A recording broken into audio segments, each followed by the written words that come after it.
नमस्ते दोस्तों। आज हम रामदेव अग्रवाल के कमाल के सफर के बारे में जानेंगे, जो इंडियन स्टॉक मार्केट के एक सच्चे लेजेंड हैं। ये कहानी है उनके पैशन, डेडिकेशन और लॉन्ग टर्म इन्वेस्टमेंट में पक्के विश्वास की। रामदेव जी की कहानी शुरू होती है रायपुर, इंडिया से। ये जगह बॉम्बे स्टॉक एक्सचेंज की भागदौड़ से बहुत दूर है। एक मिडिल क्लास फैमिली में पले बढ़े रामदेव जी ने बचपन से ही मेहनत और पढ़ाई की इंपॉर्टेंस समझी।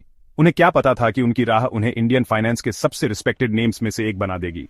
छोटी उम्र से ही रामदेव जी ने बिजनेस और फाइनेंस की दुनिया में गहरी रुचि दिखाई। वो न्यूज़पेपर्स पढ़ते, स्टॉक मार्केट के बारे में हर जानकारी को समझते। यही शुरुआती इंटरेस्ट उनके एक्स्ट्रॉर्डिनरी करियर की शुरुआत साबित हुआ। बने रहिए हमारे साथ जैसे जैसे हम इस महान इन्वेस्टर को आकार देने वाले इंपॉर्टेंट मोमेंट्स और अचीवमेंट्स को एक्सप्लोर करते हैं। अगर आपको ये वीडियो पसंद आया हो तो कृपया सब्सक्राइब करें और बेल आइकॉन दबाएं।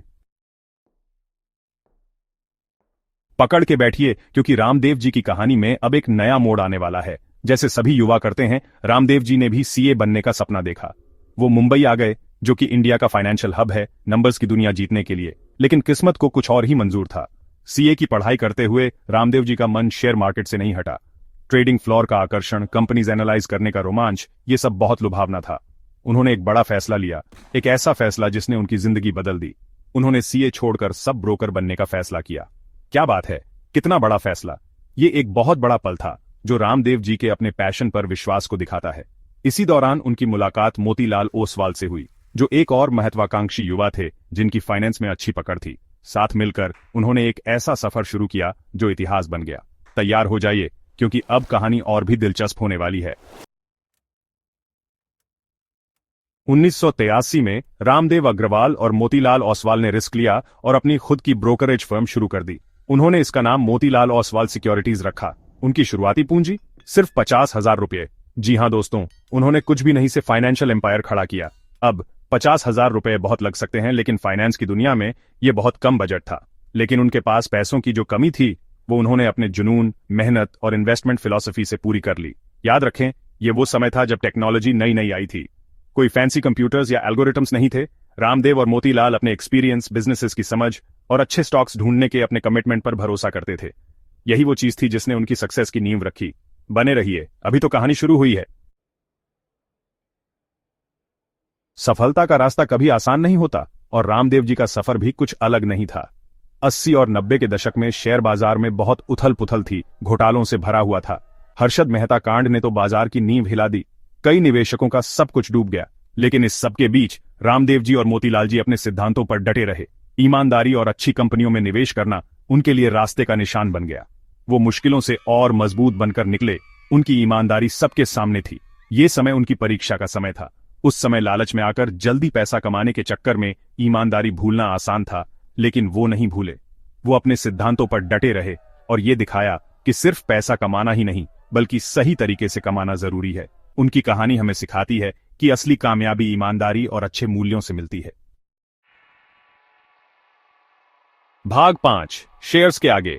म्यूचुअल फंड्स और वेल्थ मैनेजमेंट में अपना साम्राज्य फैलाना। ब्रोकरेज बिजनेस में सफलता पाने के बाद रामदेव और मोतीलाल ने आगे की सोची। उन्हें एहसास हुआ कि फाइनेंस की दुनिया बदल रही है। निवेशकों को सिर्फ शेयर खरीदने बेचने से ज्यादा चाहिए था। उन्हें एक्सपर्ट सलाह, अपनी जरूरत के हिसाब से प्लान और नए इन्वेस्टमेंट ऑप्शंस चाहिए थे, और उन्होंने यही किया। उन्होंने म्यूचुअल फंड्स और वेल्थ मैनेजमेंट सर्विसेज शुरू की। इससे वो अलग अलग लोगों और कंपनियों तक पहुंच पाए और उनकी मदद कर पाए। ये सिर्फ बिजनेस बढ़ाने के लिए नहीं था, बल्कि पैसों की समझ सब तक पहुंचाने के लिए था। रामदेव का मानना था कि हर कोई, चाहे वो किसी भी बैकग्राउंड से हो, अपने पैसे बढ़ा सकता है और अपने सपने पूरे कर सकता है। और उन्होंने ठान लिया कि वो अपने ज्ञान से पूरे भारत के लोगों को पैसों के मामले में समझदार बनाएंगे।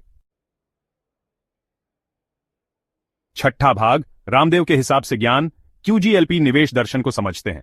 अब चलो रामदेव के इन्वेस्टमेंट नजरिए के दिल और जान, QGLP दर्शन के बारे में बात करते हैं।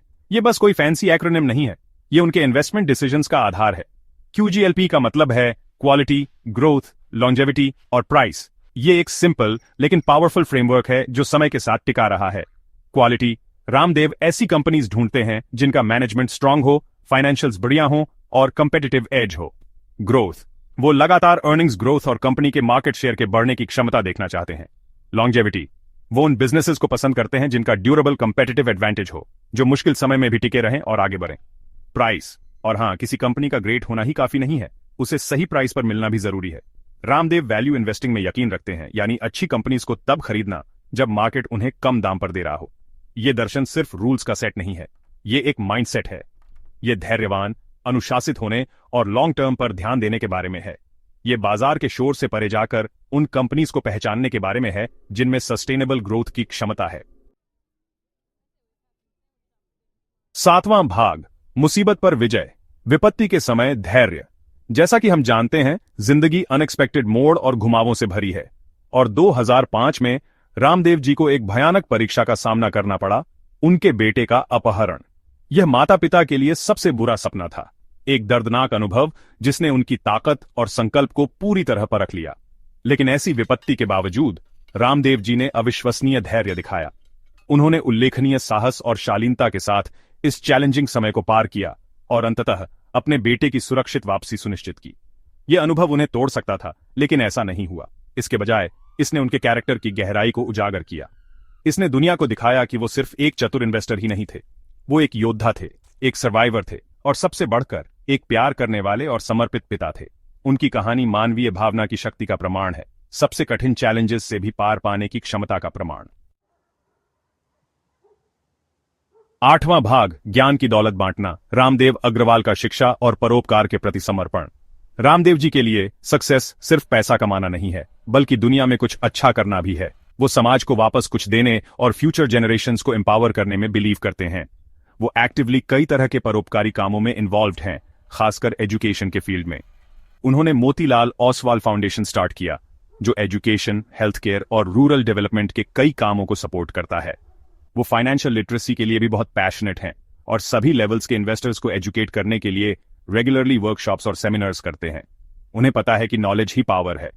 अपना नॉलेज और एक्सपीरियंस शेयर करके वो न सिर्फ खुद के लिए वेल्थ बना रहे हैं, बल्कि दूसरों को फाइनेंशियली इंडिपेंडेंट बनने में भी हेल्प कर रहे हैं।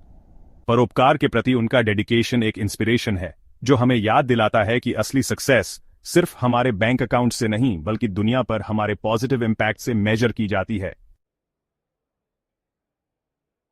भाग 9, लंबा खेल, धैर्य, अनुशासन और भविष्य में निवेश पर बनी एक विरासत। तो लीजिए दोस्तों, रामदेव अग्रवाल का अद्भुत सफर, छोटी शुरुआत से लेकर एक बड़ा बिजनेस एम्पायर बनाने तक, उनकी कहानी किसी इंस्पिरेशन से कम नहीं है। लेकिन दोस्तों, ये सिर्फ पैसों की बात नहीं है, ये रास्ते में सीखे गए लेसन्स की बात है। रामदेव जी की जिंदगी हार्डवर्क, लगन और खुद पर भरोसे की जीती जागती मिसाल है। उनका इन्वेस्टमेंट फिलॉसफी QGLP सक्सेस पाने का एक नक्शा है।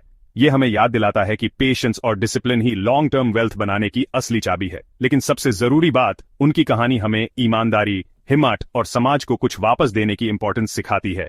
रामदेव अग्रवाल की विरासत सिर्फ बैलेंस शीट तक सीमित नहीं है। वो सिर्फ एक फाइनेंशियल एक्सपर्ट नहीं है, वो एक आइडियल है। पूरी दुनिया के इन्वेस्टर्स और एंटरप्रेन्योर्स के लिए एक इंस्पिरेशन है। याद रखना दोस्तों, सक्सेस एक जर्नी है, डेस्टिनेशन नहीं। खुद पे इन्वेस्ट करो, डिसिप्लिन रहो और सीखना कभी बंद मत करो। और कौन जाने, शायद एक दिन आप भी अपनी सक्सेस स्टोरी दुनिया के साथ शेयर कर रहे हो।